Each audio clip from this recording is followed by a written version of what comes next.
مصر کا رہنے والا شیعہ ہر سال اپنے گھر میں عزاداری کا اہتمام کرتا، مجالس برپا کرواتا.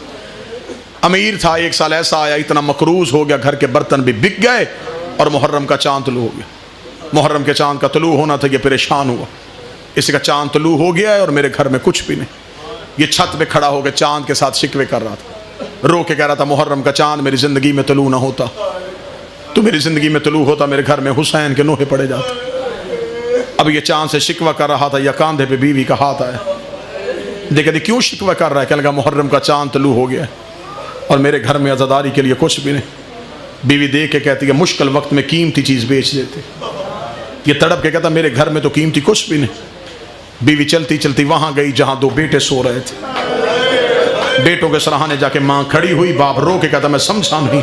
رو کے کہتی میرے گھر میں ان سے قیمتی کچھ بھی نہیں.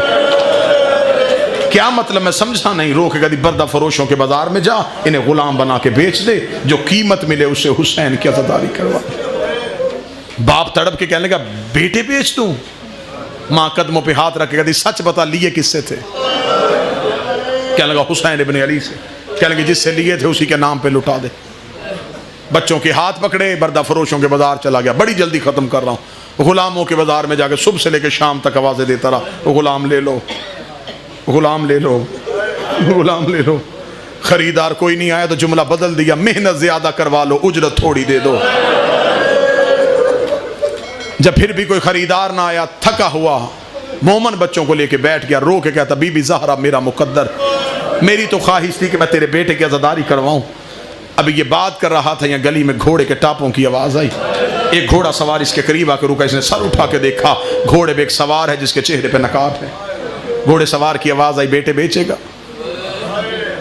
کہنے لگا بیچوں گا.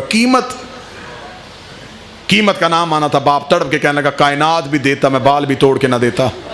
مجبوری جو بن گئی اتنے دے دے 10 دن میرے گھر میں حسین کی عزاداری ہو سکے.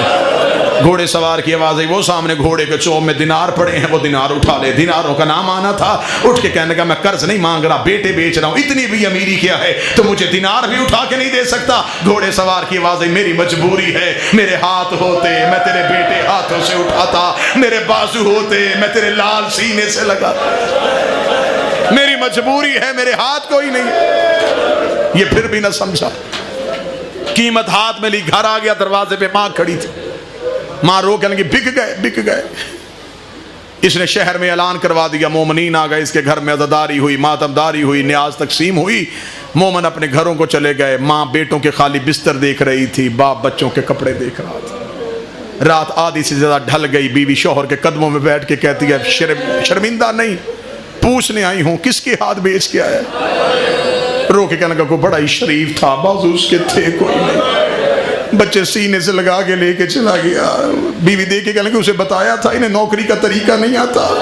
رو کے کہا ہاں میں نے ساری باتیں بتائی تھی. ابھی ماں رو رہی تھی. دروازے پہ دستک ہوئی. میں آخری جملہ پڑھ کے ممبر چھوڑنے لگا. تڑپ کے گئی. دروازہ کھولا. ایک کالے برقعے والی بیوی دونوں بچوں کے ہاتھ پکڑ کے کھڑی ہے. اس نے بیٹوں کو دیکھا، جلدی سے دروازہ بند کیا. رو کے دی بیوی ان سے کوئی غلطی ہو گئی، میں معافی مانگتی ہوں. بیوی نے نوکری کرنے کا طریقہ نہیں آتا. اس بیوی کی آواز آئی ہم بیٹے دیتے ہیں لیتے نہیں ہے.